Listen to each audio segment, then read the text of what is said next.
The Catholics of Oz is brought to you by the Star Quest Production Network and is made possible by our many generous patrons. If you'd like to support the podcast, please visit sqpn.com/give. You're listening to episode 39 of The Catholics of Oz.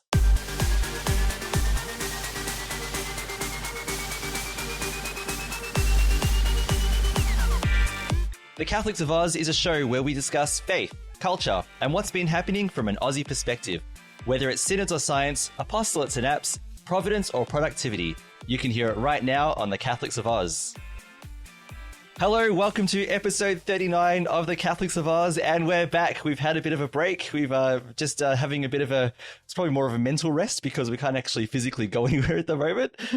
But we've just been dealing with our new circumstances, which I'm sure we'll say a few things about today. But it's good to be back. It's good to be joining you again. I hope you didn't miss us too much. And actually, I hope you missed us a little bit. Right? We want to feel missed. So, yeah. So before we continue, yes, my name is Lindsay, host of the show. And hosting with me today is my lovely sister, Caroline Knight. Caroline, how have you been? I'm good. Going a bit stir crazy in lockdown, but okay. Yeah. Hence the background I can see you've got there in my Skype crazy today. lab. Yeah. Yeah. Love it. And also joining us, our other host of the show at the moment is Lino Sabol. Lino, how are you? I'm good, guys. How are you all? Going well. Are you guys drinking anything for today's show? I've got my coffee here. It's a black coffee. I have my chamomile tea. Chamomile and spiced apple tea, actually. Ooh, fancy. Spiced. Wow. Very spicy. Okay, yeah. Yeah, all right. Lino, you got anything there? Just a coffee with Essendon, which they're not doing too well this year. But anyway, that's another thing. Yeah. That's another thing. Maybe they Change need your your coffee. Yeah. I can't. Yeah. Actually, let's not offer them any advice because I think that there was a massive drug scandal with Essendon a few years ago. We don't want to give them any motivations to take it. No, please. Lindsay, just do better. With your coffee, is it the vanilla syrup coffee? No. My wife Isabel discovered the vanilla syrup. She discovered the joys and wonders of it, and the vanilla syrup disappeared very quickly because the two of us were getting into it. And sadly, Aldi, the supermarket where I buy it from, only bring it out once a year as a special. So while I did buy as much of it as I possibly could, it's disappeared. However, Aldi does have I wouldn't say it's I wouldn't say it's the best alternative, but they do have Irish cream coffee pods, which are pretty good. It's like a Baileys and coffee. Yeah. Oh, awesome. Except there you go. Yeah, except it doesn't make you feel woozy afterwards because it's just the flavor. So Now, what's the fun in that? Yeah. Yeah, well, it's still got the taste, But can I say this? So only the two of you can see my coffee. So you can see this black coffee in my glass here. So It's a very fancy coffee mug. Yeah, well, I mean, it's another Aldi one as well. But the thing is, I wanted more coffee than usual. So normally what I'll do is I'll put a coffee pod in. I know that with the pods, you do one shot of the small shot, the espresso shot, and that's where you get the best coffee from. If you do more, it ends up becoming watered down coffee. But I was like, I need more. And so I ended up with this cup of watered down coffee now. I just pushed the line a little bit too much. So I've got coffee flavored water today. Oh, Ooh. And delicious. yeah, I'm sure it's having an effect, but yeah, it's basically watered down coffee, but I need something. So if you're listening to our little talk about drinks, what are you drinking right now? The Coffee Connoisseur Club. Yeah. Yum. Yeah. Anyway, but before we continue today's show, we'd just like to remind everyone, please, to like the Catholics of Oz on the SQPN Facebook page whenever posts about our episodes come out. Please also share those posts, tell people about it, retweet our episodes on Twitter. Leave us comments, please. Subscribe on Apple Podcasts, Google Play, Stitcher, TuneIn, your favorite podcast app. And don't forget that SQPN puts all of its shows on YouTube as well. So if you want, you can subscribe to SQPN's YouTube channel and you can hit the bell to get notifications when new episodes of anything comes out, including the Catholics of Oz. Also, please, if you have a moment, please leave us a lovely 5-star review with some nice comments, because that helps other people to find the podcast. The algorithms say, hey, people are listening and talking about it. You should listen to this too. And it helps us to connect with more people. And as always, that's what we're all about, is about connecting with you and growing this family, this Catholic family and non-Catholic, who knows, whoever you are who's listening, just being with you with this podcast. It's a great joy for us, and I hope it's a joy for you. So with that, we're going to move into today's episode. So we had a chat. So let's get some context, guys. We're here we are. We're in stage 4 lockdown. So I don't think we were in stage 4 when in our last episode, were we, 4 weeks ago? No, we weren't. We were like no. a couple of weeks in stage 3, and I think stage 4 started maybe a week later or something because the numbers were skyrocketing. Yeah, so I actually don't remember if we talked about whether we thought it was coming or there were discussions about when it would happen. Certainly outside this podcast, I don't remember what we said. So we'll get the fact checkers onto that one. However, a week after the last episode, so episode 38 came out, the numbers were unfortunately getting higher and higher. So what was it, like a roller coaster, wasn't it, guys? Yeah, it was. Where, it would, you'd go up for 2 days, or drop, up and then suddenly would Yeah. skyrocket, So the number of cases, unfortunately, in just in the state of Victoria, in Australia, all the other states are doing relatively okay. But in the state of Victoria, the numbers were getting high. I think our peak was 700 and something. Yeah, it was very high. Yeah, which doesn't sound like a lot to a lot of people around the world, because I know that there are other countries where, I mean, they're talking about thousands of people. And I think from memory, the United States, now this is across the United States, not just in one place, but they've been talking about 20, 30,000 cases daily at some point. But you have now, to remember, by the time this podcast comes out. But you have to remember too, our cases are with measures in place. So we had higher cases even with some measures. So they had to put even more measures to try and really get it down. And it seems to be working. Yeah. I mean, the daily case numbers are in like under 200 every day now. The last couple of days. So yeah, which is great. Yeah. Yeah, so we're getting in the right place. Yeah. At their peak, I think what they were worried about was that community transmission wasn't being measured properly. Like there were people who were getting like lots of mystery cases coming up that couldn't be traced.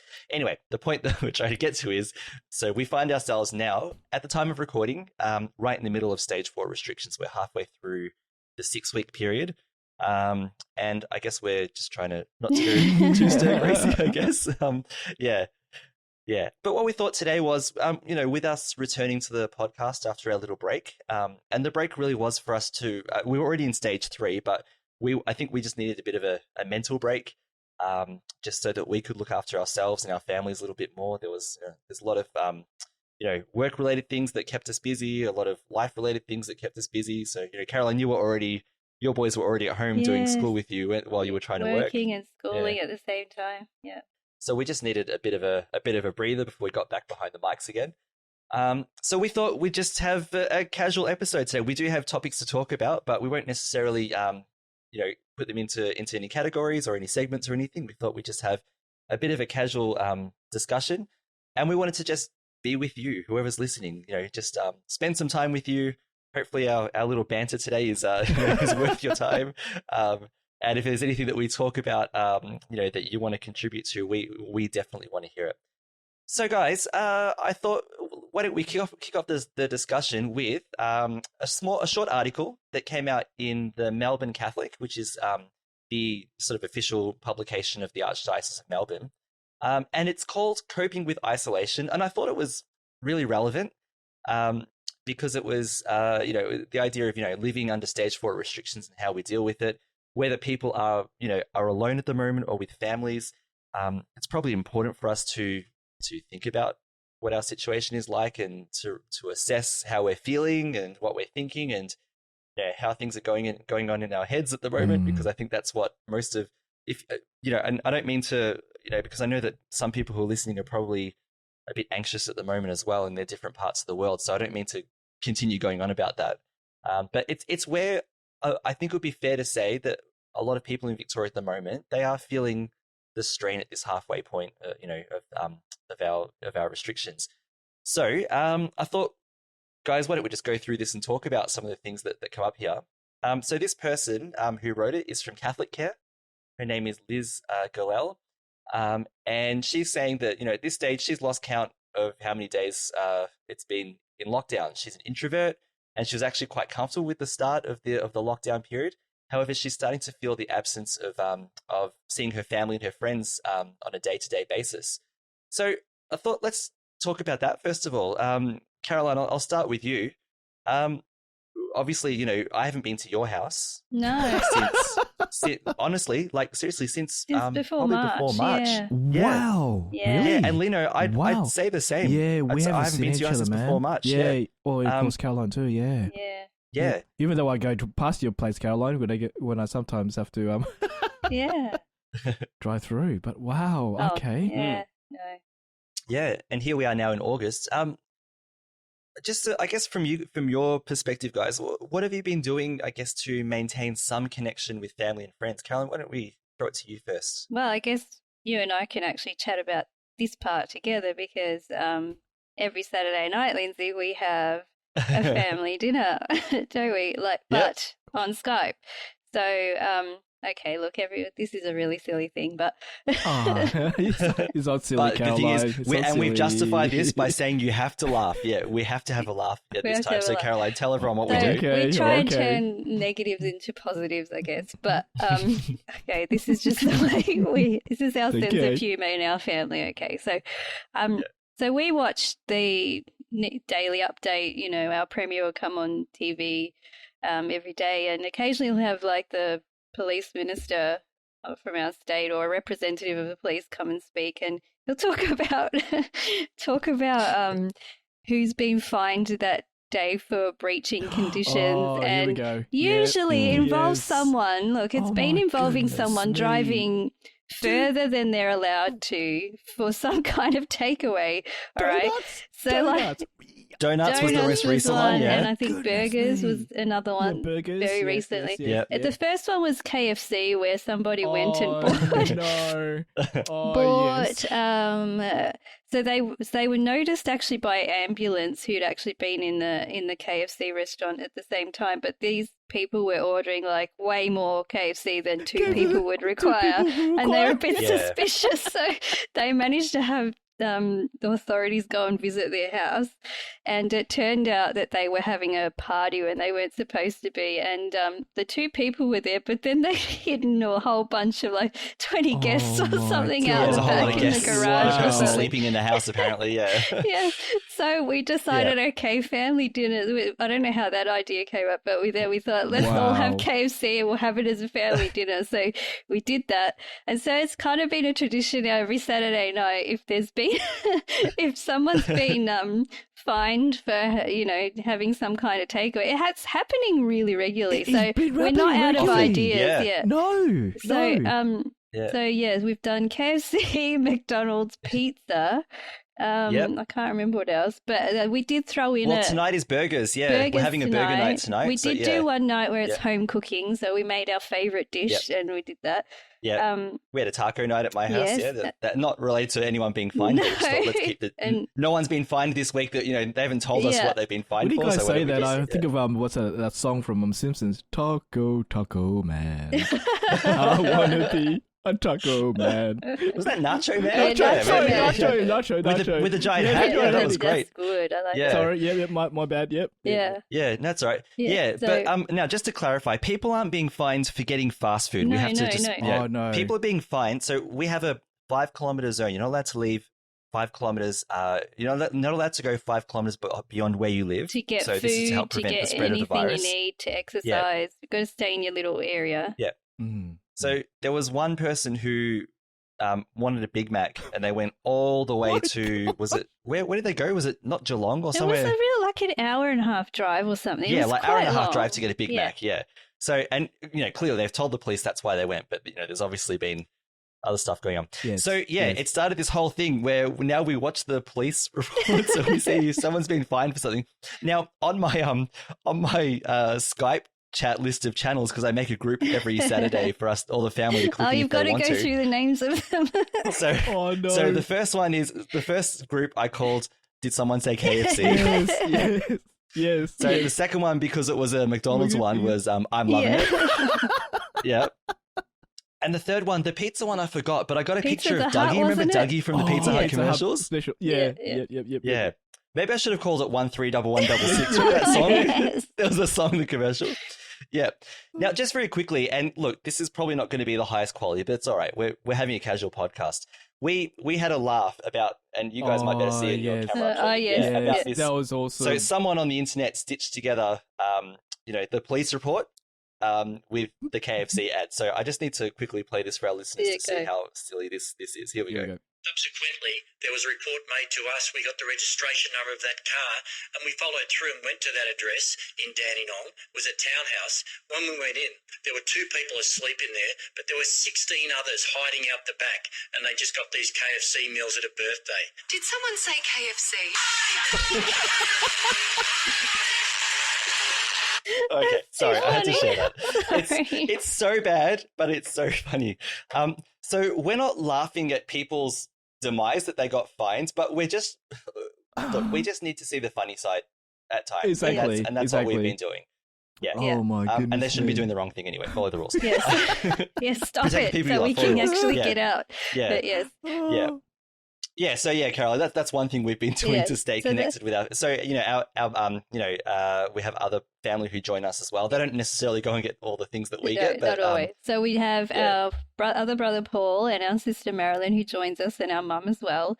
So we all our families will Skype together, and it's mainly a sibling thing, really. So the 4 of us, and our families get together, and so the cousins can talk to each other and stuff. So we have a bit of a family gathering virtually, so it is pretty fun. All of our kids, yell through the TV at each other. That's pretty good. That's pretty good. Okay. Hi, Frankie. Hi, Damien. Hi, Harry. And then they're back to screens anyway. So. They're back to we've seen each other. Get the iPads out now. Yeah, that's it. Yeah, because they're already playing games with each other online anyway. So. Exactly. Yeah. Lino, have you been doing anything to stay connected to particular people at all? Just phone calls. Yeah, just phone calls. FaceTime mum. I try once a week to see what's going on, but majority of the time is just phone calls and text messages from you guys and other friends. Yeah, we have a good chat on our chat, don't we? Yep. We start the subject. Well, let's go. Keep going. It comes like 23 notifications on your phone comes up, but it's just that's mostly it. Yeah, for us. Changes for this COVID. I was talking to you guys before. Bernie's working from home now, so it's probably permanent for the 6 weeks. And I work for shifts now. I work in shifts. So my time. Yeah, tell us how your work has changed. Yeah, so we because we've got 6 people there because of our work. They split us up in half. So 3 people work in the morning shift, 3 people work in the Arvo shift, and then for the first week we work for between 6 in the morning to 12. And then the other shift comes up and they work from 12:30 to 6:30. And then we rotate those shifts so we don't, going stir crazy in the sense, doing the shifts over and over and over again. But what I like about it is that it's not a day by day shifts. You know what I mean? You're not working from 6 in the morning and then next day you're working from 12:30 in the afternoon the next day. So it's only the week. So I like that. Your body clock sort of gets better in that way, in a sense. But besides that, we're lucky to have a job in a sense, eh? Yeah. And I feel sorry for the other people who don't and who are struggling. And it's hard. It's hard for everyone. But we just need to just fight on this, and it's crazy. We like you said, and we were just talking about stage 3 just before we finished our other podcast episode. Our last episode, yeah. And now stage 4 comes up, and what was the restrictions again? Was 5Ks beyond now? And can't go beyond 5Ks to get what you need. Exactly. Yeah. For all the listeners there, there's even for work, we need what was it called? You need a permit. Permit to go beyond. That makes sense because I'm thinking though the court and the listeners go, wait a minute, how are you going to get to work? Yeah, we have to have a permit to go beyond the 5Ks to work and come back. And now we've got a curfew, which happens between 5 5 a.m. and 8 p.m. Yeah. 8 p.m. Yep, 5 a.m. and 8 p.m. And then it's sometimes hard. And we're lucky with guys who were saying about, there's people going beyond and doing takeout in certain times. I think there's a few memes on Facebook about that. Yes. He goes, this guy's in jail. He goes, what are you in jail for? Oh, I went to Macca's, and I was like, 1 minute past 8. I got in jail for that. Yeah. And then I saw one. I think it's a similar one. Was it they've got 2 characters from the Shawshank Redemption? Yes, that's sitting in prison. That's the one. And he Lindsay. goes, "What do you win for?" He goes, "I put the bins out at 8:01." That's the one. Yep, that's the one. And then I've seen that meme. There's a lot of variations of it. And then there's a joke going on for us Victorians now. This COVID-19 is like the Spice Girls. All of them are doing the right thing, except Victoria. That's right. Which is pretty straight on. And now, because of what happened to us in Victoria, it depends on what sport you like. We've lost the grand final. Is that official? Has that happened? Well, it's not happening in Melbourne. That's for sure. It definitely won't happen in Melbourne, Linz. Yeah, I can tell you that now because what are we now? August, then it's September. Isn't it? September, that's right. Exactly. Course, so Queensland and Western Australia will have to fight for it now, and to see how it goes. But look, we're going to keep on going, guys, and hopefully. My feeling at the moment is Western Australia because there were, I think there were 12 cases in a juvenile prison in Queensland. Oh, wow. Was it? Oh, New no. case, small breakout. Yeah. Exactly. And New South Wales. I mean, and Queensland actually, they just put a restriction on family gatherings to 10 people this morning. That's right. Oh, wow. They did. Queensland. New South Wales and has no some visitors restrictions to nursing homes and things like that. Yeah. Wow. Yeah. So it's like a wave going up and down.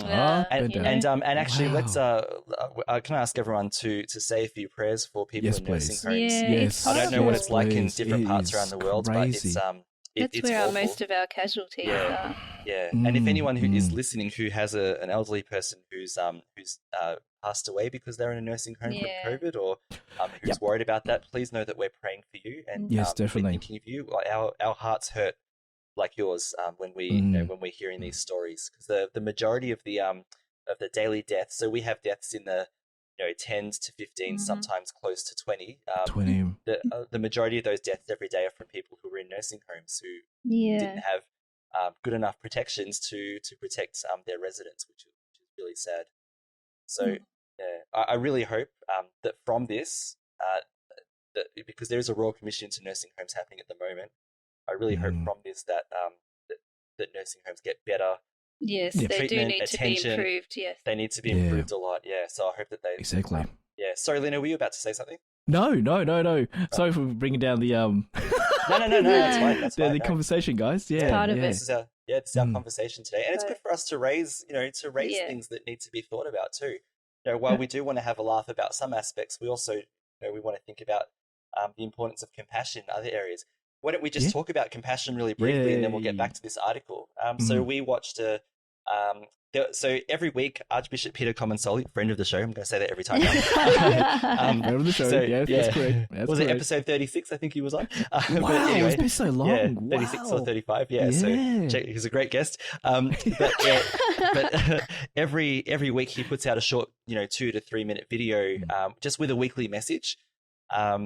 And usually he stands in front of an art piece. So there's art pieces everywhere. This guy, he's doing, usually a lot of them are reprints. They're not. I'm waiting for the Van Gogh, but anyway. Yeah, but he'll stand in front of an art piece and he'll use that art piece to express an idea or something. So he stood in front of the image of Our Lady of Perpetual Help, which is actually in St. Patrick's Cathedral in Melbourne. So and if you've been there, you would have seen it. It's kind of off to the left-hand side of the altar. It's this giant one. And sometimes after Mass, some priests or bishops will actually go and say prayers in front of it, or lead us in the Hail Mary before they finish up Mass. Finish up Mass, Like we used to, like Lino, we were part of that group where we used to go to adoration there. Oh, it's awesome. Well. It was the same deal. Wednesday nights we used to go there. Thursdays or Wednesdays. So, yeah, we'd go adoration and we'd go head out to dinner. Yeah, it was that 24-hour place. Remember that? 24 hours. Remember we could do stuff like that? Seems like another world. Yeah. No, when we go down there, when was the last time we went there? And he was closed. He wasn't there anymore. So we're going, oh, where are we going to go now? Oh, we'll just go down the other Go side. to do that. Yeah, sorry, yeah. But so he was basically really, I mean, his message was just about compassion. And it's such an important word in our tradition. It's a word that I think people think sometimes we're trying to be too nice. You know, they go, oh, you're just doing all this nice stuff. You know, you forget what Jesus really said. But compassion, and he reminded in this video, and this is something that's really important, he said it's made of two words. It's made of the word and I forgot what the Latin rest of it was. Yeah, and then passio. Yeah, but the thing is, the com is to be with, and the passio, whatever it was to suffer. So it means to be with people who are suffering. So, and this is Catholic 101, but we know that when we talk about Christ's passion, it's Christ's suffering. So the passion narrative in the gospel, so those last parts in the 4 gospels about his passion are about his suffering for us. Exactly. Yeah. And he was talking about how we should show compassion for people who are suffering right now, suffer with them where we can, and also allow people to suffer with us too, which I thought was a really important thing to say. Because we, sometimes we try to put on the bravado, but actually, let your guard down a bit. We don't actually all have this bravado. So exactly, he was explaining this over Zoom to a class of high school students, the importance of compassion. So, got to say as well, as a side note, he's rocking the facial hair at the moment. It actually looks very good, have to say. I feel a bit left out because everyone's growing ISO beards except me because my wife won't let me. So, I'm making not making him. Phil's growing it a little bit. Our chief medical officer, he's sporting a nice little beard and a moustache now. Lino, you got the facial hair there. I know you're not growing an ISO beard. No, it's just whiskers, man. There's no control in this thing. I need to shave it. And the problem is, like I told you guys, if I shave it, Bernie goes, "No, you're 10 years younger." I go, okay, all right then. I'll just trim it. So no, I can't grow a beard, guys. Sorry. Sorry. So anyway, that distraction aside, have you guys either had someone who's shared even in a simple kind of way some compassion for you, or you've had some compassion on someone else in any loosely, broadly kind of way of that? You can say no if you're not sure, but Caroline, have you had anything like that? Just saying that. Actually, I have a friend in the UK. He lives in England, and he will call me every now and then.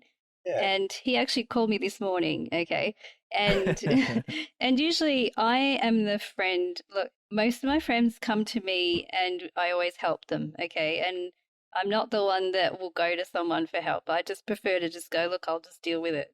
Okay, like I'm not very good at sharing my problems and whatever, but I am more than happy to help my friends. It's just how I am. Yeah. And this particular friend of mine I've known for a very long time, probably like 20 years or so, and we've never actually met in person, which is weird, but we've been long time internet friends. And Phil went and met him actually last year. When he had a show up in England, and I said, "Oh, get together," and they met and they became great friends. So awesome. But this friend this morning, he knows me so well. He said, "Caroline, there's something up. You're not your usual self." I said, "Oh, okay." I said, "I'm fine." He's like, "No, something's up. You need to talk to me." And I find it so difficult just to open up, but. So he was showing compassion to me. Usually I'm the one going, "Come on, I'll help you. What's the problem?" And then I'm giving advice all over the place and whatever. But no, this time he said, no, I can tell something's going on. And, I think he's right because, stage 3 lockdown was one thing. Like we got through it, it was fine, and it wasn't as restrictive as stage 4. Yeah. And, and actually, going back to that article, that girl was saying, she's an introvert and she didn't mind it first time around. And I had to agree. I was like, I don't mind this. I like being at home. I don't like really being with a lot of people and whatever.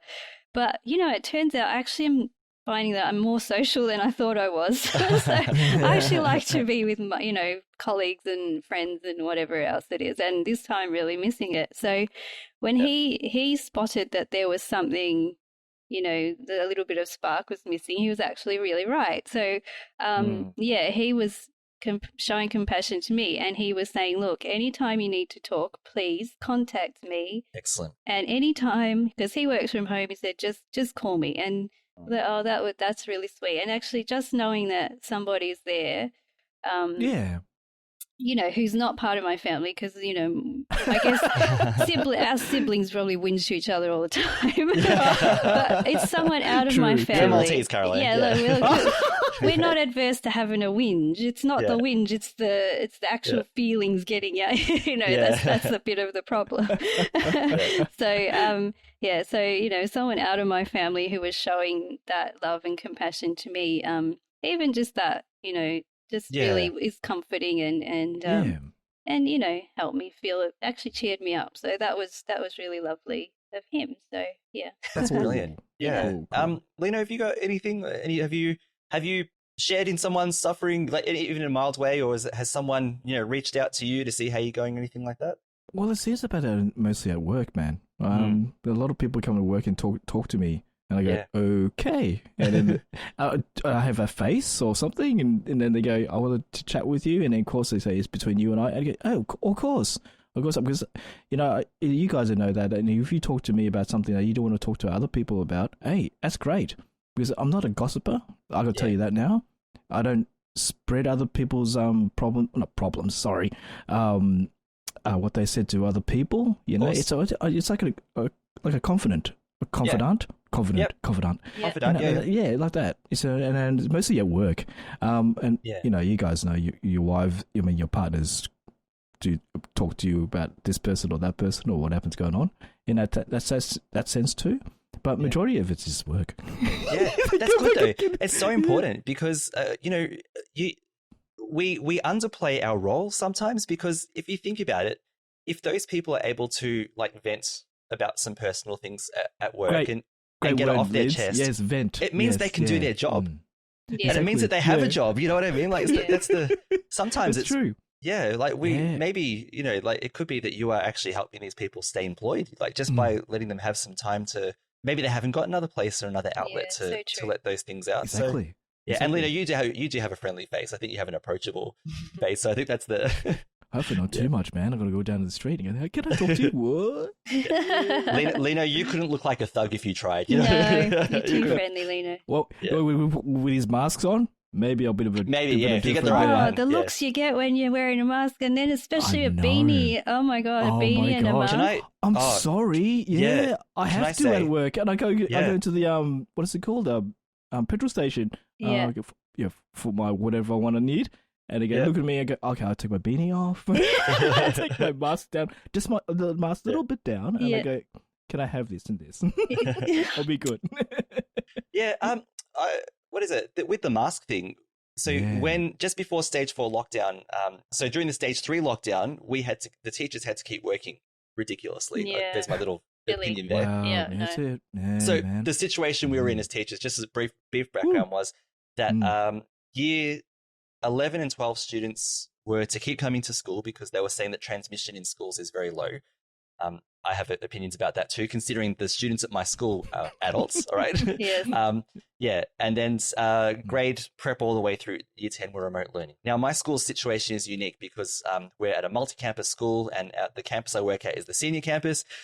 So you can't have year 11s and 12s on the same campus because it's too many people and social distancing is impossible, ... right? So year 12s are on campus with the teachers who are year 12 teachers.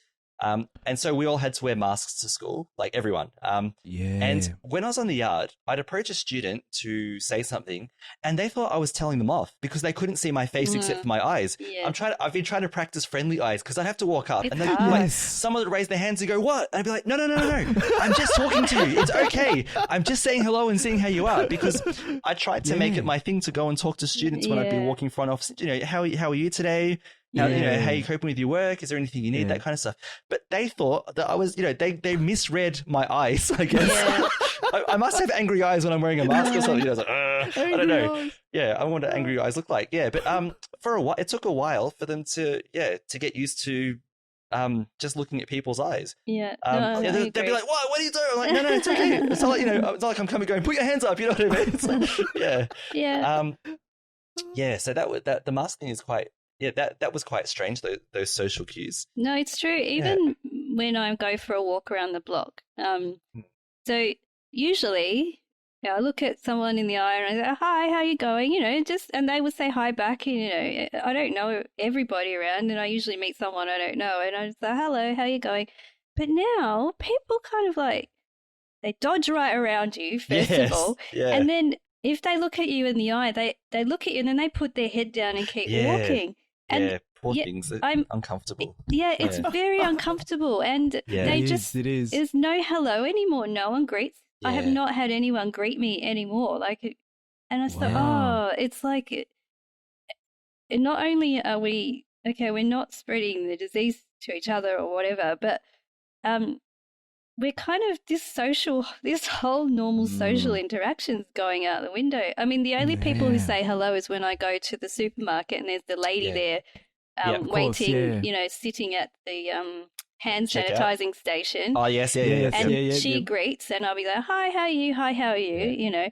But everyone else, like just the general public, no, everyone's dodging each other and not saying hello. And I'm like, I just feel, and because it's winter right now and I get very cold when I go for walks. So I do put my beanie on. It happens to be black. My mum knitted me a black beanie. So I've got my black beanie on, my black coat, and my black mask on. And then I took a selfie of myself. I took a selfie. I'm like, that's why I do not look approachable at all. And usually I'm quite friendly. It's like, this is really bad. It's like, I'm not enjoying this at all. I think please don't walk up to anyone and say stick them up by accident, right?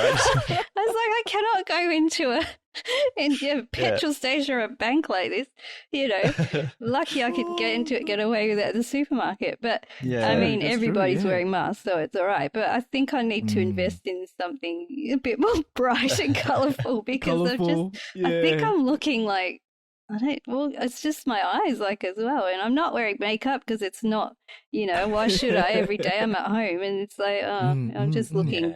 Wow. So I agree with you, Lindsay, this whole mask thing. The mask thing, I think it's made people a bit uncomfortable in some ways anyway. Hopefully in time, it's relatively new to us still. Now it's going to feel strange again when these restrictions are raised. I have no doubt we're going to have to keep wearing masks for a long time. They actually mentioned that today in the daily briefing, masks are going to be part of life even after stage 4. So. Even after COVID. So I'm sure we'll mellow out. I know that there are lots of places in America that have been wearing masks for a lot longer than we have. Yeah, exactly. They've got their COVID normal sorted out.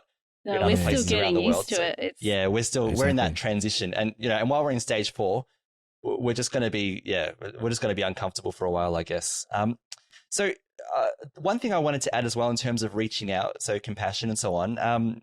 A friend of mine from high school, she lives in Western Australia, and they're doing well. They've got no cases. They're all sorted for now, at least. Hopefully, it's I really hope it stays that way. We need at least one beacon of hope in this country right now. So, exactly. So she's there, and we were talking over Facebook Messenger. We've got a group of our high school friends. There's 4 or 5 of us, and we just every now and then we check in with each other and see how everyone's going. So she said, "How about we have a Skype?" So last Sunday there were 4 of us, the group of friends. We sat down. Some of us had our spouses and kids running around, around in the background. But I felt that compassion. I know I could tell that she was feeling. Not sorry for us, but she was concerned about us because she, she grew up in Victoria. She's, we went to high school together. We're all really close friends. And then she moved to Western Australia for, for professional work reasons and whatever, years ago. But that's it was good for her to reach out and see how we're going. I really appreciated that. It's just how are you going? Hope you guys are okay. Cool. I can imagine what it would be like for her sitting in Western Australia, thinking her, the place where she grew up, the state that she lives in, that she used to live in, what it's like, and then the friends that that she has there, and how they're feeling. So it was good for that. The other thing I've done, and I'm not afraid to admit this, but I've actually picked up some counselling, recently as well. And just to cover myself, it's in this article too, so you can, so it's there. And for any Victorians who are, and probably Australians as well, who are who think they might need it, there is a link to Catholic Care's counselling service there as well. So if you do need it, it took me a long time to get around to the point where I might just reach out to someone and get a bit of counselling. But the whole idea of counseling really, for me, was just to have, like you said, Caroline, another voice who I don't know well to talk to. And exactly. Yeah, and it wasn't even to unload everything. I wasn't looking to go, here's all my problems, anything like that. But it was just to get another perspective on everything, because the general things that I talk about are, my workload, and how crazy it is, things like that, and the stresses that come up from work. Because I think work, I love my job. Don't get me wrong, I love my job. I love teaching. It's the job I'll do for the rest of my life, I think, as far as I know, anyway. But but it does have an element of of pressure that comes with it, and there's the usual pressure, the everyday pressure that you have, and then there's the COVID pressure that's on top of it. And I know a lot of teachers are struggling at the moment, not just with the remote learning side of things. We had to adapt to that again very quickly. We had a very short turnaround. If you're a VCE teacher, you didn't have very long to cope and adapt all your notes for all that for VCE. But teachers generally are struggling as well. So it was good that I could get that service and access it, and have this person to talk to. And she's just this lovely lady who just happens to go to one of the Catholic parishes that's 10 minutes from where I live. That we made that connection. Oh, that's great. Oh, well, yeah, cool. So as a bonus, she's a Catholic counsellor, so that was even better, I guess. Not that people are not Catholics aren't good counsellors, but she could speak to me. But the point is, she could engage with me on a spiritual level as well, which I appreciated. And it's just been a conversation, and I've really appreciated her compassion for me, because she's reached out. Every now and then she'll text me as well. She'll say, I hope you're okay. Hope everything's going well. Hope your family are well. How's your wife and your sons going? She asks on that level, and then she'll say, if you need another, time to catch up, we can do that. So the first time we caught up was face to face because we were allowed to. But and that was a while ago. And most recently, actually, it was just like yesterday at time of recording, had to be FaceTime. So we were just talking for about 20 minutes over the phone. So that was was good. Nice. Now, just to shift, so in this article, we're talking about this article today pretty much, and there'll be some of the things that we said we want to talk about that can come out of this. She was saying here, so keep busy and maintain routine. That's really good for you as well. Yes, and she definitely. has this anecdote. She said, in the early stages of lockdown, I formed a new relationship, and Caroline, you'll like this. I formed a new relationship with Gary, our resident, harmless in brackets. Yeah, Gary, the house spider. He was an unexpected visitor, and despite the initial urge to get him out of the house now, we let him stay. And each day we would follow his adventures playing Where's Wally to spot his new location on the wall. Such a small and seemingly mindless interaction resulted in appreciation and acceptance of something I may not have given much thought to otherwise. See, my initial response is kill it with fire, but she's obviously, she's had a bit more of a constructive, constructive one. You know what? I'll say it freely. I've seen Lord of the Rings. I know what Shelob is like. I'm just any spider I imagine now. If I see a spider, I just think, what would it be like if it was 50 times bigger? Kill it with fire. Now, Caroline, I know that you are quite happy with any variety of spider in your house, I think. I'm happy with it. Go on. Look, I love all of God's creatures, except for mosquitoes. They can all die. But everything has a place in the ecosystem. Yeah. That's what I say to myself. No, but no, I don't mind. And I've actually bonded with a spider before. See, I knew it. And we named it Sharon. I knew there'd be a spider friend in your house, yeah. And I'm quite okay with them there. I know that if I have a huntsman and the daddy long legs ones, I know that if they're in my house, they're protecting me from more poisonous or venomous spiders. So they do have a role. Please don't kill them. They're so beautiful. I don't mind daddy long legs. I'm happy for him in the house. Even daddy long legs are not too bad. Just as a side note. Yeah. Is daddy long legs, is that an Australian thing or is that a worldwide?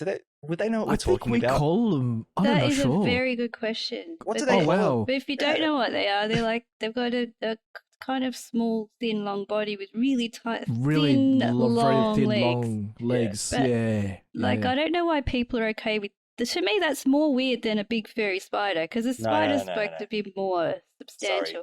Sorry. But look, you can see a furry spider like a little animal because they look furry and cute and 8 eyes and 8 legs. I mean, what's bad about that? So much, Caroline. So much is bad about that.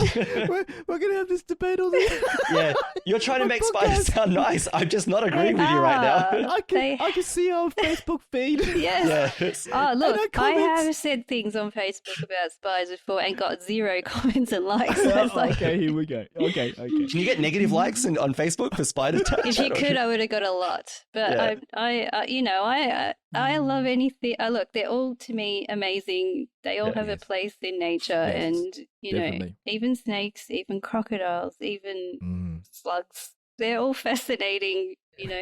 And as most people would know, we have some very weird and wonderful creatures here in Australia. We do, and actually, most of them out to kill us, but then that's all right. Yeah, and like. With my chickens now, okay, you all know I have chickens by now. So like Booster and Spike have made friends with the local native birds, because obviously now I leave them some food. I like to give my chickens, maybe they'll have some leftover dinner, or I'll give them some fruits and veggies and stuff. And the locals love it. So that I'm seeing all these birds that I didn't even know were in our neighborhood before. And they're so brave. They come down. There's these 2 butcher birds. Australians might know about them. They look sort of like a little kookaburra crossed with a magpie type thing. They've got the most beautiful sound. They're called butcher birds because they like to hang their prey on trees. Okay. But there's Australia. And actually I had a dead mouse in the garden yesterday, and one came and grabbed it and flew off with it. But anyway, they do have the most beautiful sound, and I know they live across the road in the trees there because I hear them. So yeah, I mean, we have during magpies lockdown, that swoop at people during the day. Yes, and I have 2 possum friends that I've met during the night as well, and so I'm actually inviting. At least it's not vermin, except for that one mouse. But I've kind of got a community of. I feel like, was it St. Francis? Used to have all. So like, you should go out and preach to the animals. Yes, I do that's talk to them. I don't know if they listen. I think they just think I'm strange. But Dr. Dolittle, maybe. No? Maybe, or even Was it Snow White with all the birds? Birds. You should go and read the gospel to them. Yes. Actually, just don't read anything about Passover to them. It should be okay. Lindsay. Yeah, but anyway, that's been fun. So, I've been making friends with the local animals and stuff. And, keeping busy, Lindsay, you mentioned keeping busy and keeping routine. If I may go on a little bit more. Go ahead. And then I'll let you guys talk. So I agree. Keeping a routine is very important. So I've still been waking up. I still work 3 days a week from home. So I've been doing that. And the kids have kept their routine with school. So Phil, the days I'm not working, he'll help Harry with school, but Harry will still come to me, so I'll help him a bit. And then Frankie's doing his work next to me. And I've just rediscovered an old hobby I had ages ago, making beaded jewelry. So I've decided I went and opened an Etsy shop. Yeah, well done. And I've been having so much fun. They're just like beads and glass necklaces and stuff, which I actually sold 7. I'm really happy because I didn't think I'd sell any, but okay. Up to now, sold 7. I actually made a friend through it, so we've actually been kept talking. Good. He's up in Queensland, and we've been chatting all the time. And he's keeps every now and then buys something, and he's requested, so it's really cool. It's funny the avenues that you can meet people, and so. I'm not plugging. Okay, I'm going to plug. I'm going to say. Let's plug it. Come on. It's called Color Cheek. It's anyone else would say Color Chic, but because I got chickens, I say Cheek. CHIQUE. Look, it's on Etsy if you're interested. If not, doesn't matter. But for me, it's fun. It's more of a creative outlet. So that's been really fun. And, I bead just about every day, and it really helps because, we can't go anywhere. So having that kind of creative outlet when I'm not working or, teaching the kids or cooking dinner or whatever else I'm doing, have something that, it kind of gives me a little bit of a goal, make this Definitely. and put it on. And it feels like I'm doing something for myself, which I'm really enjoying. Any of you guys, have any of the same kind of, I don't know, has anyone discovered something new or met any new animals or realized something in their immediate community or their little garden, or I don't know, it'd be interesting to hear if any of you have. Yeah. Are you still painting like Warhammer models, or have you? Well, that's it. Like Caroline said about hobbies, there's two sides of the story. People call you, they say you got a hobby. You go, oh, you're a nerd.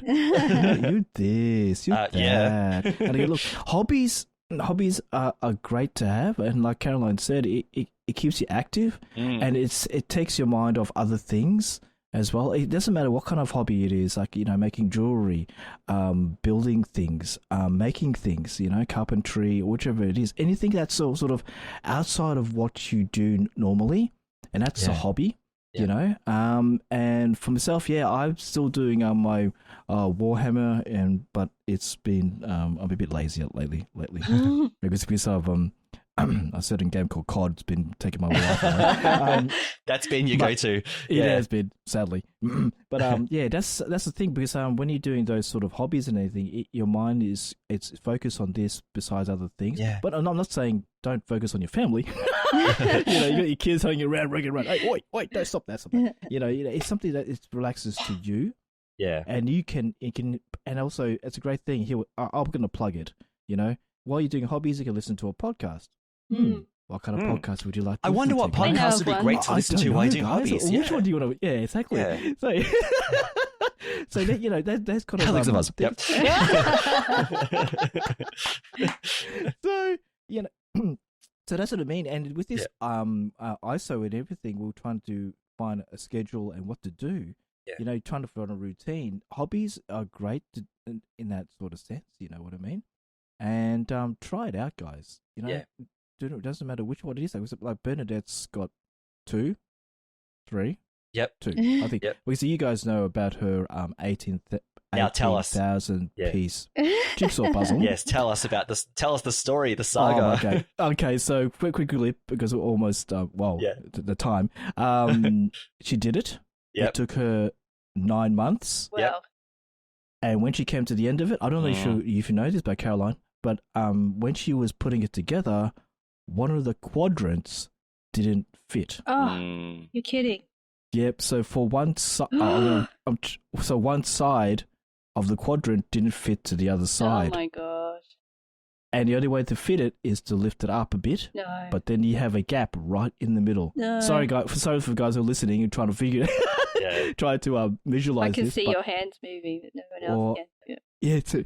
But then and that's taken almost 2 months now, and she's got a response from the company, because I'm not going to tell who the company is because I'll be in trouble. They're going to either give her the same puzzle again, or she can choose another 18,000 piece puzzle. Now it depends. And what she was thinking of doing with the one she's done is it's great. Okay, I was about to tear up a little bit, but she wanted to donate that to my dad's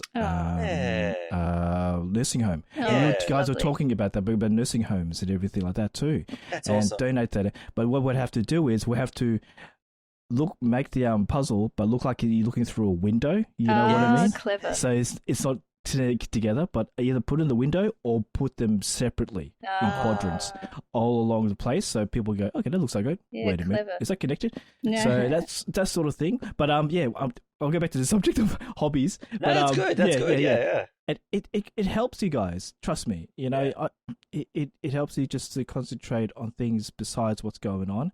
And trust me, if you're doing it, you look at the time and go, ooh, what happened to the time? Yeah, it's gone. You do. It just flies. It flies, and it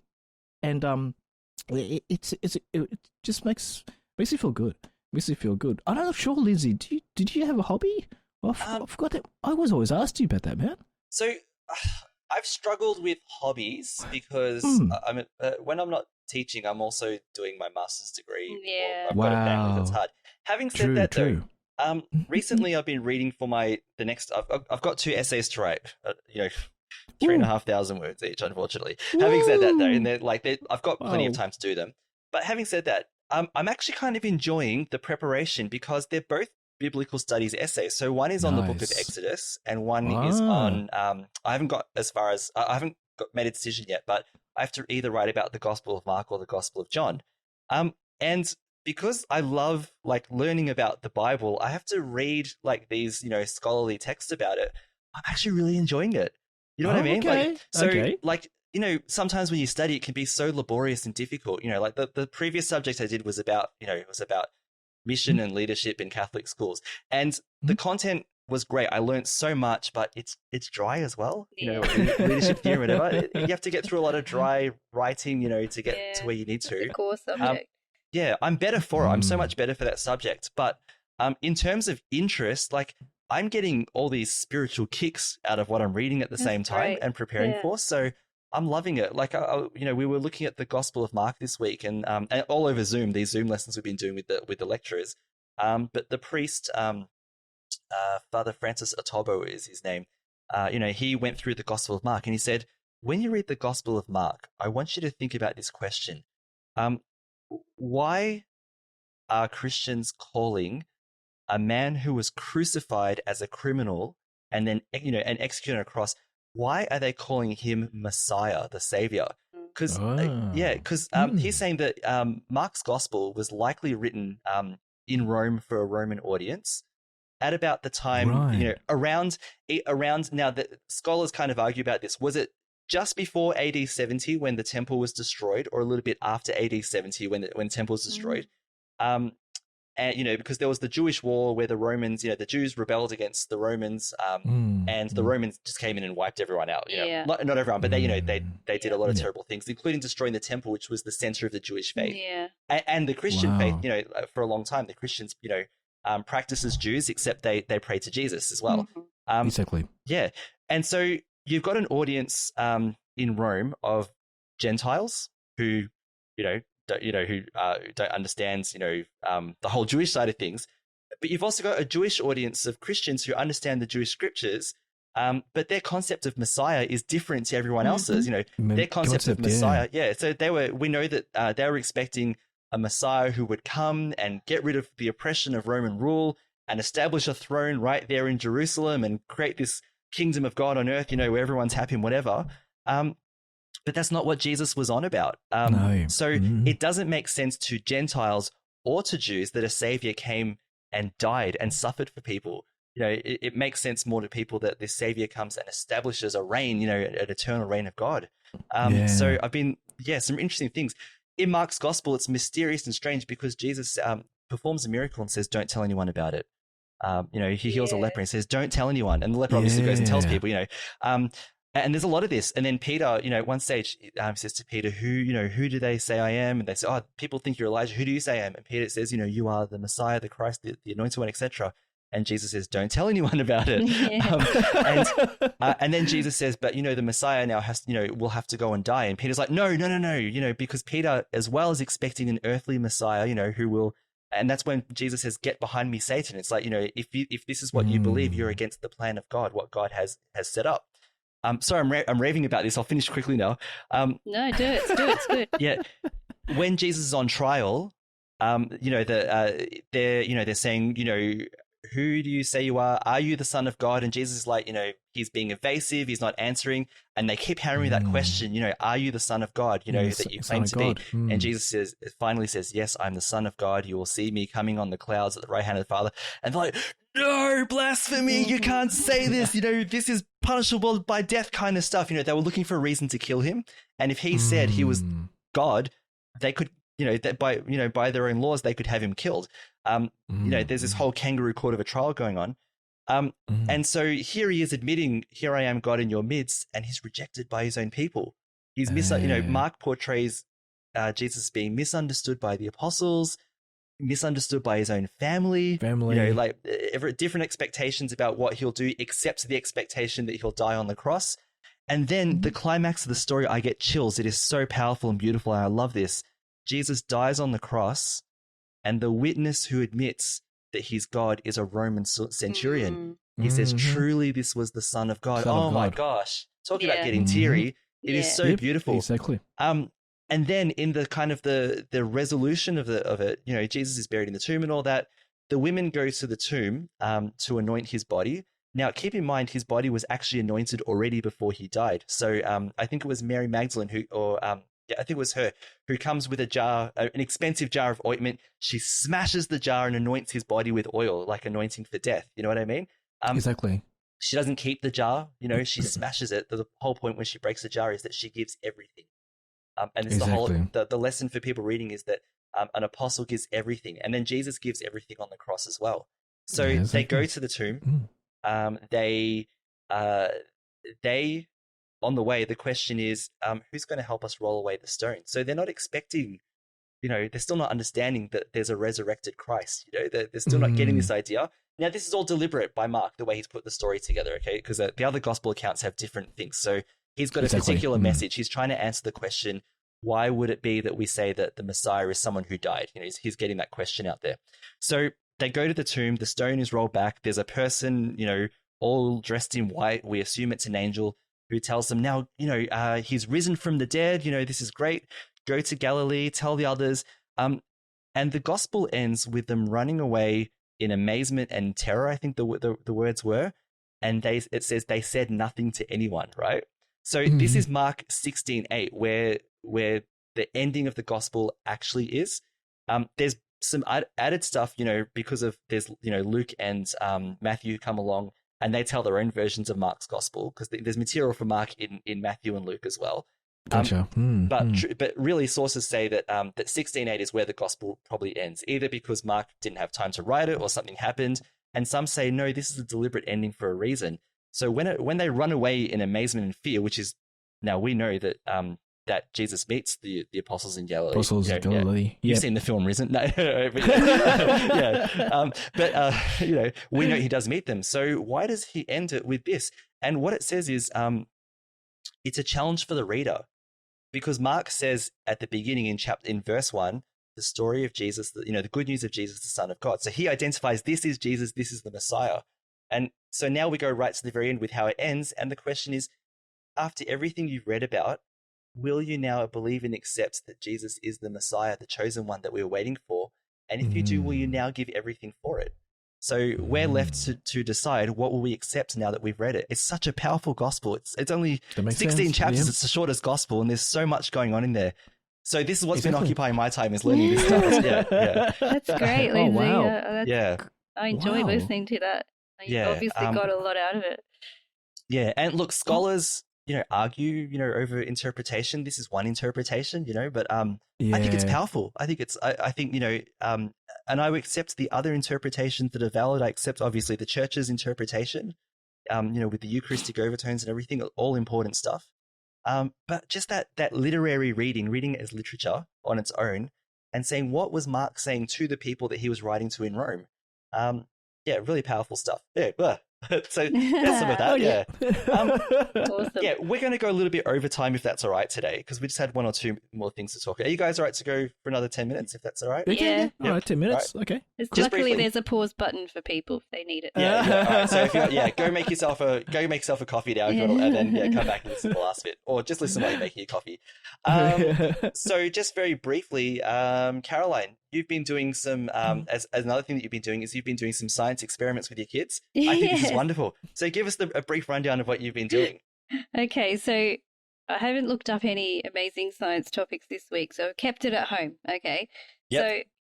So as part of helping to teach Harry, they have a subject in school called specialist, and they'll do a certain subject, and they've been doing a couple of science experiments. So call it at-home science this week. Yep. Cool. So, nice. Or Science with Harry. I told him if he wanted to come on the podcast, but he's very shy. So Science with Harry. That's a great topic. Yep. Yes. He loves doing these experiments. Okay. Yeah. So the first one was making a windsock. Now it was kind of to help kids understand that, wind is in different directions, they've been doing a topic of weather, okay? I mean, these are 6-year-olds, 5, 6-year-olds, so it's very basic. So we never did that. No. We never did that. Brain prep advanced is that? these days is much more advanced than when we did it, okay? I I remember just drawing and stuff, but no, they have to drawing. fully, write words and Whoa. do maths and sentences and stuff. And wow. Harry, Sounds like the part of the challenge is Harry's not completely ready, for that stuff. He doesn't want to write, doesn't want to read. He'll get there. He's slowly getting there, but sounds like an engineering course. Yeah, you should see what Frankie's doing, and he's 8 years old, so that's for another day. But he's already got a nuclear reactor, Well, yeah, Frankie could, but anyway. So but Harry enjoys the experiments. So what we did, we got a plastic milk carton, and we cut the hole out of one side. So you've got the lid side. We kept the lid side. Took the lid off.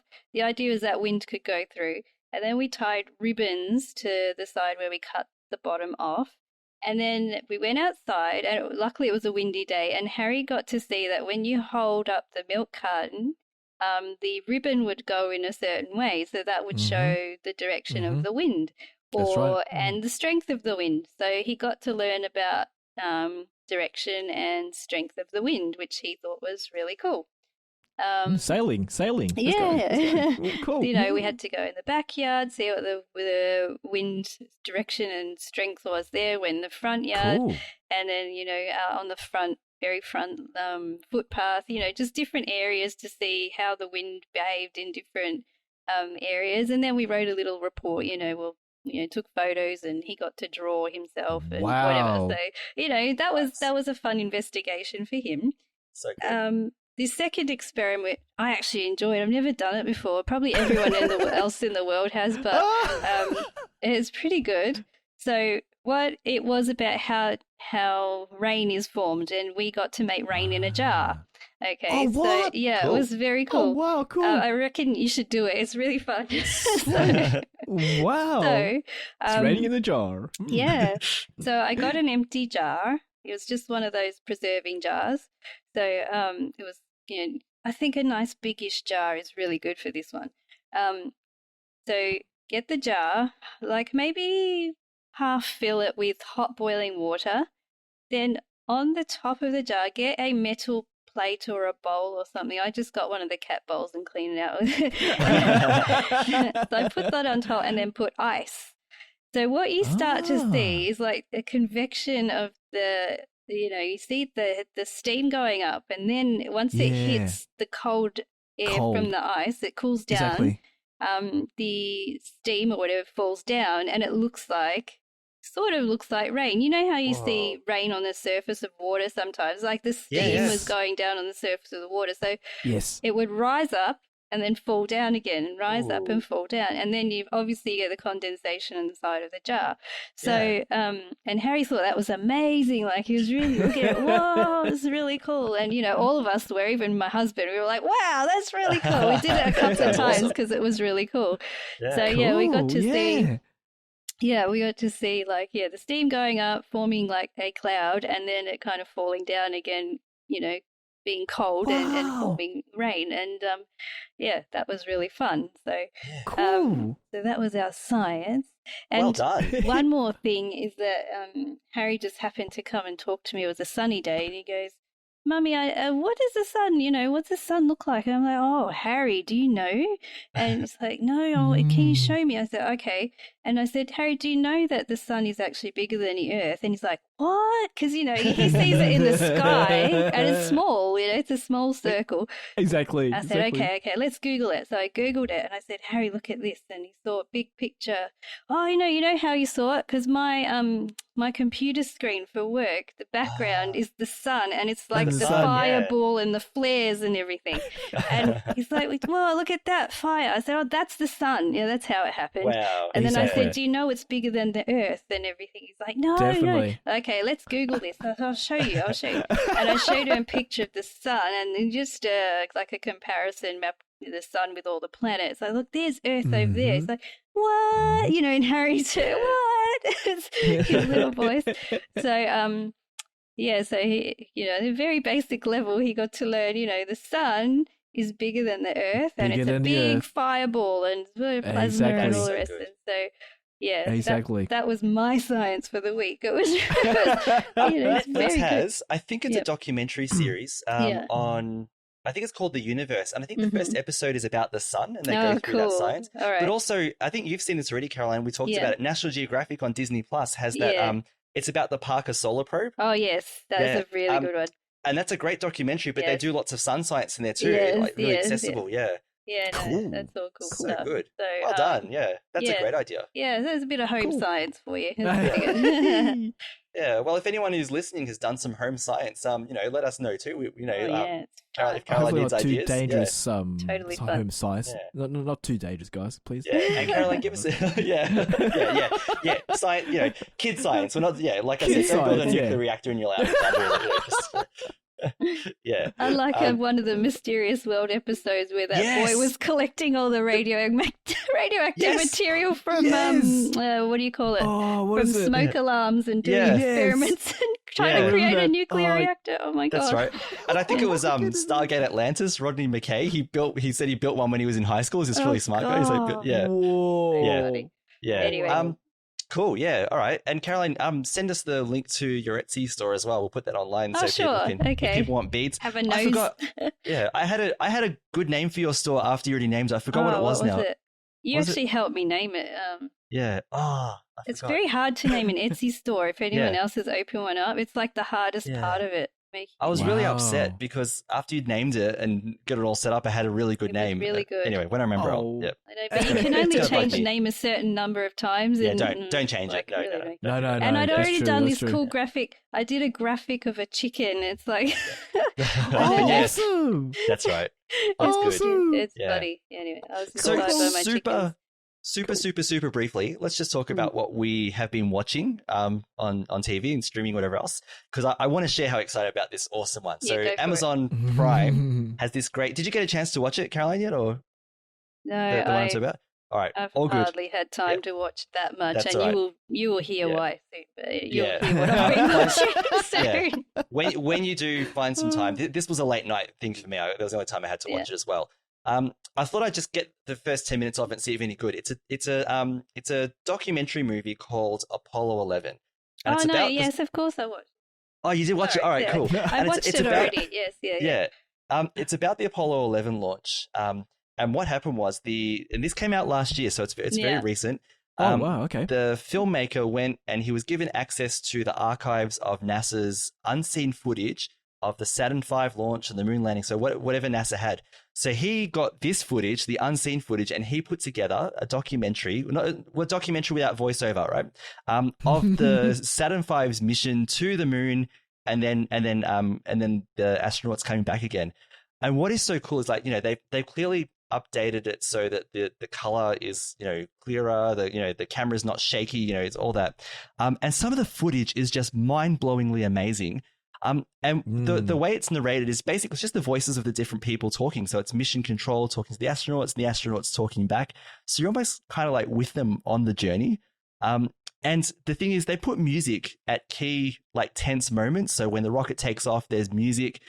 It's almost like the film Interstellar, when there are key moments, they've got this kind of synth music over the top. But it enhances the experience so much. For me, the rocket launch, the moon landing, and the return to Earth are like three key tense and amazingly wonderful moments. And the way they do it, it's so good. The launch itself, I don't know how they got the footage. I'm assuming there must have been like a plane or something in the air with a long distance, like, lens camera. But the close up of the rocket as it's in the air and the stage separation was just mind blowing, like, absolutely. And this is from 1969. So, you know, this is like, you know, we've seen rocket launches are a dime a dozen. We see them all the time now. This was just inspiringly, you know, beautiful to watch.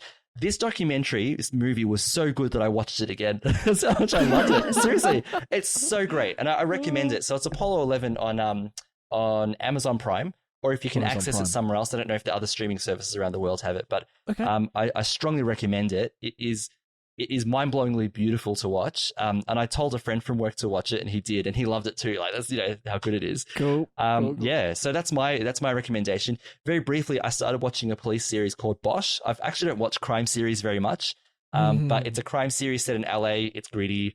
It's really good, but you need a strong stomach to watch it. So, just okay. Yeah, it doesn't glorify, you know, like some of the things that you see. It's, you know, but criminals are disturbing. That's the, you know, it goes with that. Just, So if anyone's into crime series, go ahead, watch it. I saw season 1. It was a satisfying story. I enjoyed it. I'll see how season 2 goes now, you know? Right. Yeah. Yep. Goes. Caroline, briefly, anything you've been watching recently? I guess I'm not. Why do you ask me what I'm watching? It's Sorry, are you still watching what was it Rose? I'm still watching Rosehaven, which is awesome. Yeah. It's such a good comedic series. Yeah. If I have to really admit to you, I've been watching Farmer Wants a Wife. Oh boy. It ends on Sunday. I get to see who the farmers decide they're going to marry. Okay, one redeeming thing. It's not strictly a something you can go and watch, but I watched a few documentaries on Rome, and I watched Motorway Patrol, watched Border Patrol. Excuse me, you've been pulled over for. Yeah. I just is that love the New Zealand one or the New Zealand one? one, the Australian one? That's Police 10-7, isn't it? Canadian one, Police 10-7. Yeah, Yeah. There's so many different ones of them. I love Border Patrol because I miss flying, and so I get to see all the people getting caught carrying food in from different countries and stuff. Trouble for bringing it in. What do you mean about this? You need to declare. It's always declaring. People declare. Yeah, declare. Especially when you come to Australia. Yes, and New Zealand. Our rules when you can come to Australia, that declaration card is not a decoration. You fill that thing in, or you're going to get fined. It's not a decoration. It's a declaration. I like it. And don't lie, because they check your bags in Australia. Right. You will get caught. And they don't necessarily fine you if you've declared it. So anyway, but anyway, besides that, we're never going to fly again. So why are we talking about it?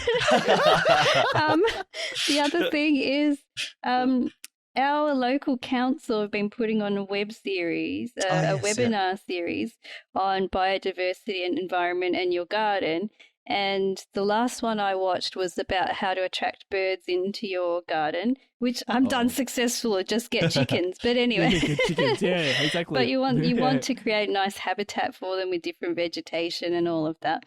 Cool. And this time I caught the how to attract frogs to your garden. Ooh. And these series are great because not only do they explain that kind of thing to you, but they also tell you about the local species in your area and how to identify them and all that, and then how to make your garden friendly for them, how, talking about not using pesticides, insecticides and all of that, and if you need to just use kind of natural organic stuff like fertilizer, if you can just compost the mulch. I've been making my own liquid fertilizer, which is pretty cool, just from my compost bin. Cool. So, that kind of thing. So it's just been, I've always been interested in environment and biodiversity. It's just part of my nature/science interest. But so I think those have been very interesting. They've got a few more webinars coming up. Very cool. I have redeemed myself. Yes, that's much better. And you will know that you've succeeded if one morning you find a giant green frog with a banjo sitting on your fence singing Rainbow Connection. You'll know. I'm not sure what I'd think if I saw that, but anyway, I think I've been, I don't know, sniffing too much fertilizer. I don't know, but that's right. Or there could be other issues. Yeah, that's true. If I had real frogs, that would be amazing. But I think my cats and chickens would actually eat them before they could get anywhere. Yeah, I was about to say can't do that. There's a lot of takeaway messages from it. Like trying to keep your garden as organic as possible, and also I have heard some native local frogs in our local parks and things, so it's made me more aware. And there's actually an app they've said that you can download, and it's got different frog sounds on it, so and it's like a citizen science project. So if you hold up your phone near the frog and it will log it, and you just say where you are and stuff. So wow, and I'm sure there's bird ones and all that kind of thing. So if you want it, I can tell you what. They're from Melbourne Water, I think, the frog one.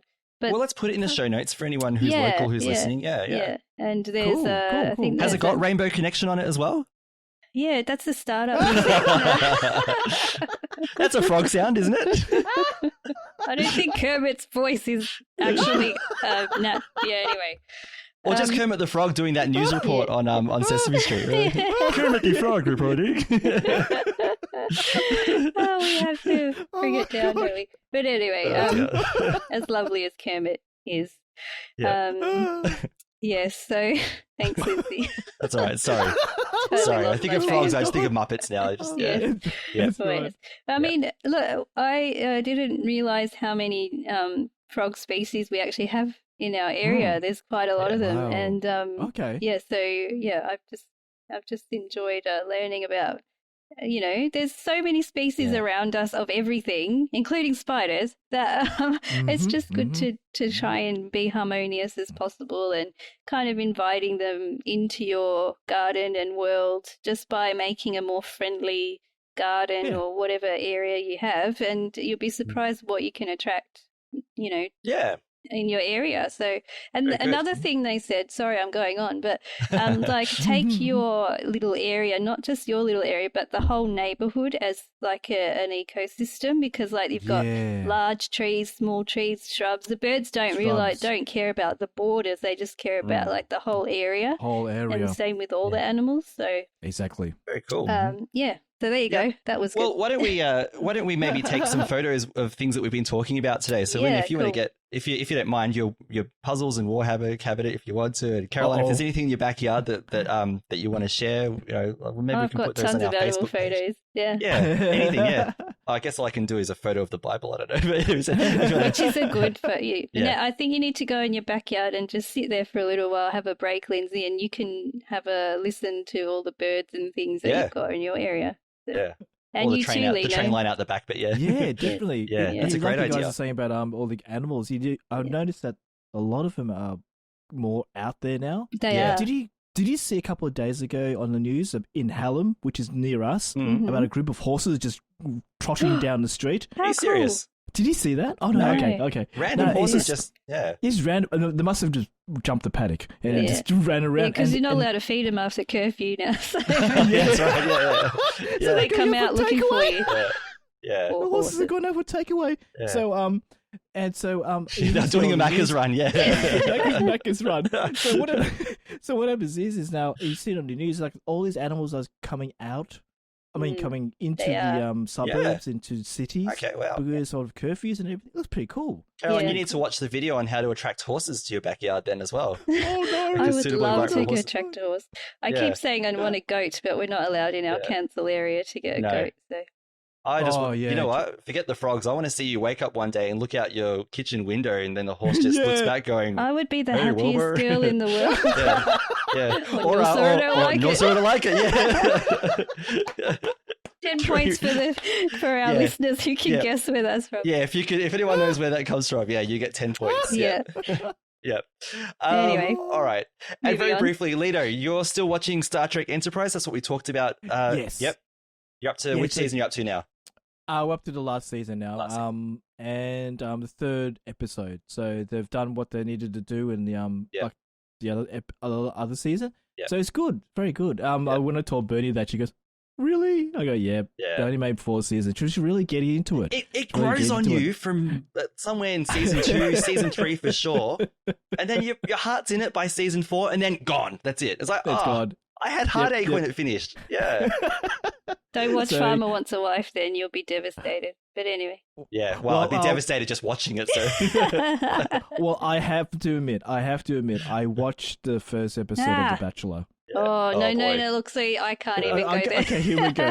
Okay, sorry, listeners, we're gonna have a little bit of a battle with The Bachelor and Farmer Who Wants to Wife. Is this Australian Bachelor or? Yeah, this is Australian Bachelor. Know it started again. Bachelor used to be in Australian Survivor. Oh, so his name's Lockie. So I didn't mind Lockie in Australian Survivor. I watched a little bit of that, and then Yes, I just only watched the first episode of The Bachelor. I wanted to see the intro of the ladies coming in and who's just crazy and who's all that. And I went, okay, I've got it. I'm good. They should just combine all these reality shows together and just have like Bachelor Farmer Chef or something. I don't know. Like just that'd be interesting. Man, I wouldn't be surprised if another country's done a reality show like that. Look, any country that's got a rural setting can do Farmer Wants a Wife. That's it. Yeah. Oh, there's one more show I should mention that we watch as a family every night. It's called Letters and Numbers. I think I've texted you about it. It's a quiz show, yeah. Yeah, on SBS. Letters and Numbers, is that on ABC? SBS, you got to watch it, sorry. Lino. Okay. I've heard of it. It sounds like a really nerdy show. Okay, it's nerdy, yeah. But it's so good to watch. It's really fun because they have these word and number puzzles. Yeah. And you find like you're all getting into it together. It's really relaxing, yeah. It's really good. And you win a dictionary. I mean... Yeah.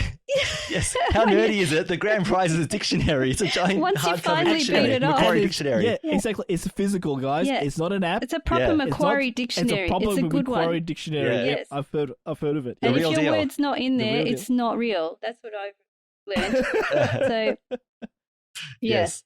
I love the host's awkward humour. Yes. Yeah. Well, that's quite good, isn't it? Yeah. The jokes. Look, you got it. Yeah, it's the best part. But that's really fun. So yeah. And those episodes are reruns from years ago too, but they're still so compelling. But it's still compelling. Yeah. No, I watched one earlier this year, and it was like New Year's Eve 2012. They did the Father's Day one this weekend. It's like no, Father's Day is not for another couple of weeks. Yeah. Oh my goodness me! Oh wow. Yeah. Okay, Father's Day, couple of weeks. Whoa. Yes, everyone in Australia. The 6th of September, I think. Wow. Yeah. Just like that. Yeah. It's just gone. Anyways. All right. One more thing we want to talk about, and something we are grateful for, is we had some listener feedback. So sorry to Sarah Perkins, who's posted on Instagram for us, which was lovely. And now this was in response to a previous episode, I think it was the last one, where we talked about walking. So and Lino had the article on correct ways to walk, which was a great discussion. So Sarah, two things she posted for us. So the first one on Instagram, and Sarah, I got to say thank you so much. We are so grateful for feedback like this, and especially what you said. So I'm just going to read the posts briefly. So I injured my shoulder, discovered a neck problem over a year ago. My doctor told me home physical therapy would be the Bible for getting better. Having cerebral palsy meant that I've had countless home PT programs over the years, but I haven't stuck to a single one until now. As of this morning, I've done my home exercises and instructed for a year. I haven't missed a day. Firstly, more power to you. Well done for that. We're so happy for you. This is the part that really made me happy, though, and all of us. There have been nights where I've almost forgotten to stretch before going to bed, and that's where the family part comes in. I've put on a podcast, usually Catholics of Oz. Yay! Catholics often talk about the family they're part of by being Catholic, like being able to go to any mass in the world and knowing what's going on. I couldn't be more thankful for my Catholic family, particularly during weirder moments like doing shoulder exercises during the dark at 2 a.m. So, thank you so much for that, Sarah. For we always mention that this podcast, we want to reach more people and get to know them. That Catholic family thing. Yeah, we feel it. I mean, we're here in Australia. I think you're in a part of the United States. None of us, Caroline's actually been to the United States, but none of us know the United States very well. But to say that there's a Catholic we've connected with the United States, I can't tell you how happy that makes us. So thank you so much for taking the time to write that. It just means I can't even put into words how much it means to us that you've taken the time to post this. We're so happy for you that you're continuing your exercises. That is such an important thing to do. So again, more power to you for that. And, I feel so grateful. We feel so grateful that we can just be part of that journey by having a podcast for you to listen to, and sometimes overtime like it is today. So, having a podcast where we can accompany you with that. So thank you. And then she wanted to write an email as well to follow up. So, she was saying her brain was screaming when Lino was talking about the heel toe thing. So, that part of that, that's okay. Yeah. Because that was part of, some of her physiotherapy as well. But she has a book recommendation. So I wanted to throw this out to everyone as well. So, so that we could sort of connect with her experience a little bit more. So she wrote here, I wanted to recommend a book to you. It's called Someone Like Me by John W. Quinn. It talks about how John learned to walk, similar to a lot of us, and then went on to join the United States Navy while keeping his disability a secret. So imagine having to think heel toe while being in the military. And then she said, and this is all I'll say about shoes. No, you can't just throw them on your feet and get away with it. Right, the only difference is that non-disabled people can get away with it for a little bit longer. So yeah, that's correct. So thank you so much. Yeah, go Caroline. Yep. And I just wanted to say, Lino, I think we forgot to mention why you wanted to speak about walking last time. Yeah, because I wanted to talk more about walking was because my dad rest his soul, had a disability, had polio. Yes, polio. And I want to say to Sarah, thank you very much for responding to our podcast for that. It's really, really appreciated, darling. Oops, like I said, darling. That's okay. No, I'm sure she'll be okay with that. Yeah. So, Dad, because of his polio, had different size shoes as well. So one was with a caliper, and a caliper will hold his leg up, and keep his leg up, moving. And then the other side of it would be a normal shoe, and giving a different size shoe and moving in a different way. So I totally understand where you're coming from, Sarah, and thank you very much for responding. I must apologize, I haven't found that book yet. I will try to. Someone Like Me by, whoa, my screen's gone crazy. John W. Quinn. I will try to find that book. But can we find it in Apple? You know what? I reckon if you go Amazon.com/ what's the Shine? Yeah, Amazon.com/ Shine. So if any of you purchase the book, a bit of money goes to SQPN as well. So we can all do some good things all around.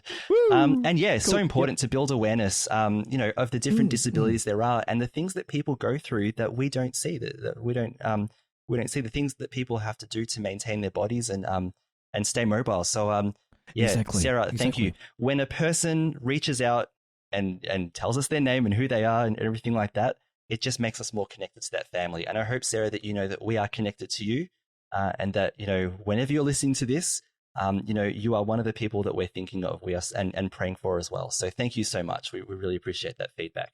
Send us more if you like. And anyone else who's listening, please, send us feedback. Again, connecting with people, connecting with our Catholic family, connecting with people who are not Catholic as well. Anyone who's out there, who's taking some joy and comfort in our banter and our discussions about, horses and frogs in backyards or whatever else. And spiders.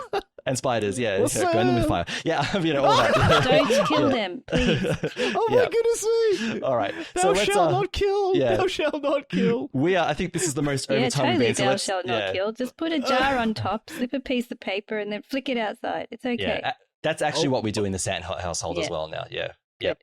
Cool. By killing them still okay. But anyway, so thank you so much to everyone for joining us for episode 39 of The Catholics of Oz. As always, we would love to thank our patrons who make this show possible. So today, Anthony O, Teresa F, Shelley W, Joseph K, and Nicholas H. Through their generous support at sqpn.com/give, they make it possible for the Catholics of Oz and all of the other shows to continue. You are keeping this network going. You are helping Dom with the resources he needs in order to do the editing work and everything else that needs to happen. So thank you so much for that. Because of you, this little Australian podcast has a home at StarQuest, where we can continue doing what we do and reaching out to people like Sarah and the rest of you too. So anyway, any feedback that you have, send it across. We'd love to hear it. You can send feedback by visiting sqpn.com/Oz, spelled OZ, where you can also find our show notes, including Caroline's Etsy store. You can also visit us at our SQPN's Facebook page, facebook.com/StarQuestMedia. Leave us some feedback there. And join our little community on Facebook at facebook.com facebook.com/Catholics of Oz. And you can discuss our latest episodes, look at photos of things that we're going to share. We would love to have some discussion with you there. Caroline, thank you. Oh, sorry, before I do that, also don't forget you can email us, which is what people mostly do, catholics@sqpn.com. Caroline, thank you so much for being on episode 39 of the Catholics of Oz today. Thank you, Lindsay, and thank you, Lino. It's been fun. Yeah, and Lino, thanks again for joining us as well.